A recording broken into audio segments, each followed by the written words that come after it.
Alors, ça c'est le barrage, on ne peut pas aller plus loin? On ne peut pas traverser ce barrage. Pourquoi? Car il y a des ennemis au-delà, là-bas. Et le temple d'Angkor, c'est juste devant? Oui, il y a 3 kilomètres en avant. Vous êtes un jeune soldat? Depuis quand vous êtes soldat? Depuis un mois. Un mois. Vous vous êtes battu? Déjà battu. Beaucoup? Ça aussi sport. Quel âge vous avez? Il y a 20 ans. Et vous avez des camarades jeunes? plus jeunes que moi. Qu'est-ce que vous faisiez avant? Un élève de l'école? Du lycée. Vous êtes beaucoup d'élèves de lycée là? Certaines, tout le monde.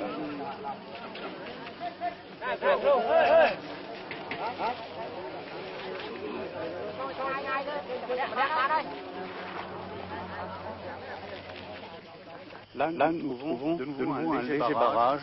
Ce sont encore des jeunes gens.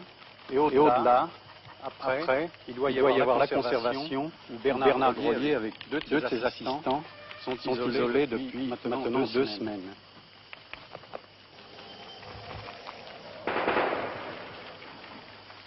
Vous avez entendu un coup de feu.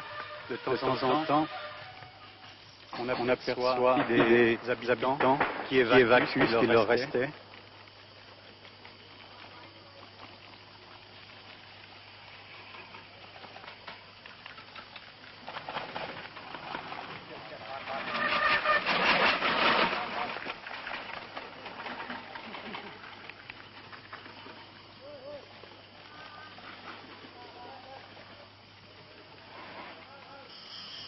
Voilà.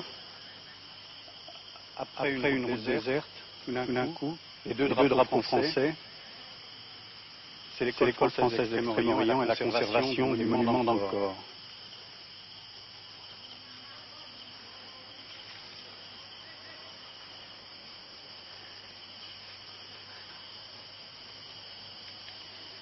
Tiens, il y a un Français là, un Européen. Oh! On peut venir?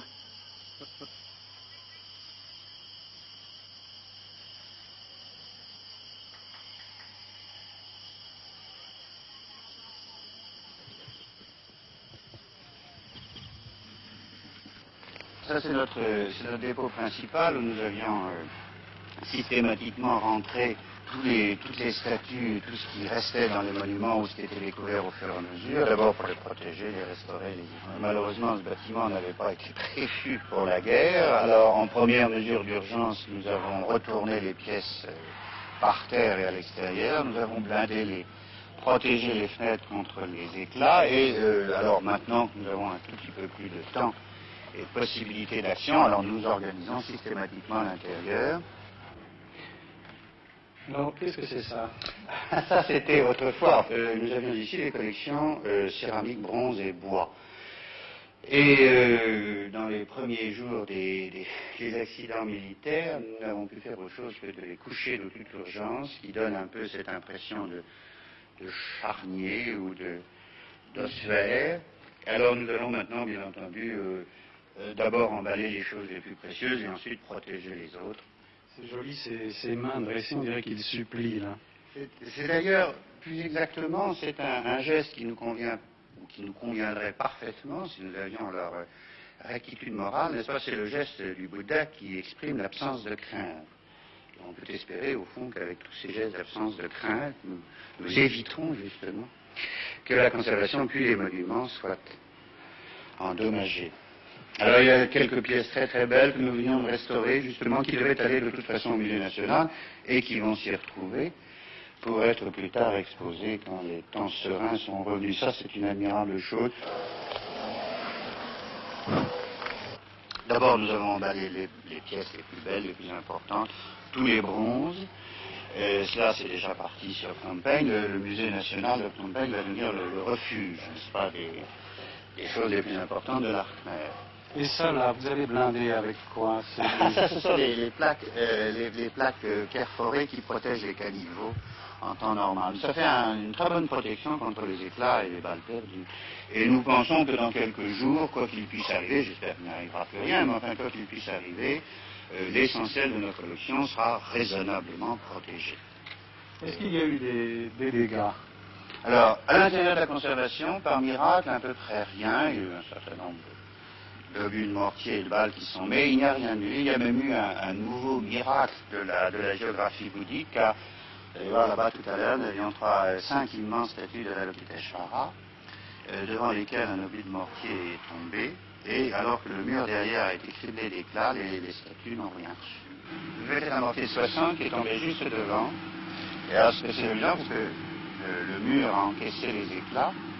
Et ces statues assez extraordinaires de l'Avalokiteshvara irradiant, qui sont parmi les plus grandes de la mer.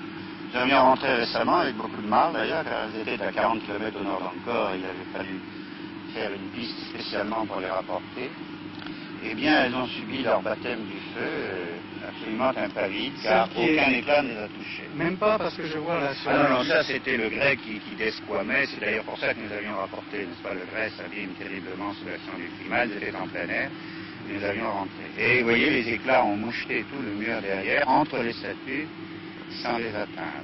Jusqu'à présent, le pire a été évité. Il n'y a pas de destruction. Alors, jusqu'à présent, c'est ça. Jusqu'à présent, et pour autant que nous sachions, des monuments d'Angkor sur lesquels nous avons des renseignements précis, directs et clairs, il n'y a pas eu d'accident. Et nous espérons, alors là, vraiment, que ça continuera.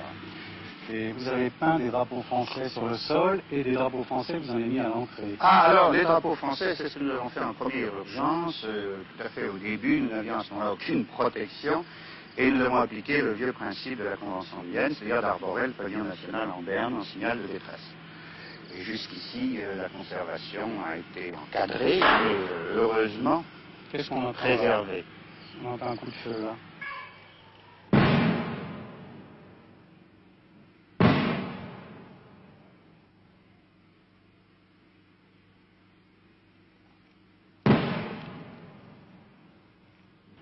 C'est du combien ça qui tire?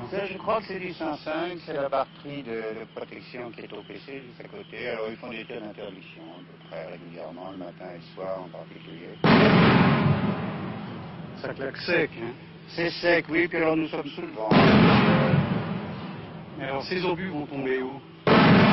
Ils vont passer au-dessus là? Ils passent au-dessus de la rivière. Oui. Mais ils ne tombent pas sur les temps. Ah non, non, non, non, non, ça c'est tout à fait sur l'est de Siem Reap. Ils doivent tirer loin, on n'a pas entendu les arriver, ils doivent tirer à 10 000 mètres ou 8 000 mètres à peu près.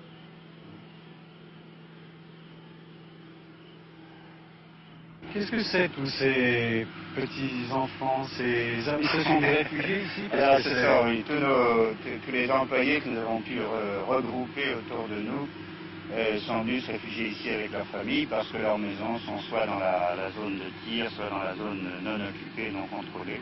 Alors nous avons maintenant un petit village, nous avons même nommé un chef de village, si ça continue de prendre notre pagode. Il y a eu des victimes, des combats par ici, dans le personnel ou autre? Oui, malheureusement, parmi la famille et parmi un certain nombre de notre personnel, il y a eu des tués, il y a eu des blessés. Quel est l'ordre de grandeur? Oh, dans les gens qui nous entourent immédiatement, nous comptons malheureusement une quinzaine de tués actuellement. Et nous avons déjà regroupé près de 200 de notre personnel cambodgien, qui en comptait 800 avant les événements. L'autre partie étant sur place, notamment Angkor Wat. Angkor Wat est devenu un refuge, il y a quelques 3000 personnes qui vivent dans Angkor Wat, c'est d'ailleurs très très beau, très émouvant. Angkor Wat, c'est quoi? De voir les Angkor gens, Wat, c'est le plus grand des monuments d'Angkor, le plus beau et le plus grand et le plus important. Il y a 3000 personnes réfugiées là? Il y a 3000 personnes qui vivent dans le temple, qui lui ont donné une vie qu'on ne pouvait pas prévoir, mais qui est assez bouleversante. Quelles sont ces personnes? Eh bien, ce sont nos employés et leurs familles qui habitaient autour, dans les villages autour du parc et qui se sont réfugiés dans le temple. On ne peut pas aller les voir. Ah, écoutez, pas tout de suite, mais enfin, peut-être que dans quelques jours, ça sera possible. Pour l'instant, c'est ces zones de combat ou No Man's Land? Pour le moment, c'est No Man's Land. Ça n'est Ça n'a jamais été zone de combat, et pour le moment, autant que nous sachions, c'est no man's land. Nous avons l'espoir que par l'action, en particulier de l'UNESCO, de la France et de toutes les nations, d'ailleurs, c'est très frappant de voir que beaucoup de pays se sont préoccupés du problème. Alors nous avons l'espoir que peut-être dans quelques jours ou dans quelques temps, ça sera possible. Nous avons quand même franchi le barrage et maintenant nous sommes entrés dans le No Man's Land, à proximité des temples d'Angkor. Le lendemain, ils sont allés au temple d'Angkor Wat malgré le danger. C'est là que Pucesso et Meyer ont été blessés à mort. Sur la bande son du magnétophone d'Alain Clément, les derniers mots enregistrés par Pucesso sont ceux-ci. Bon, ben on va avancer.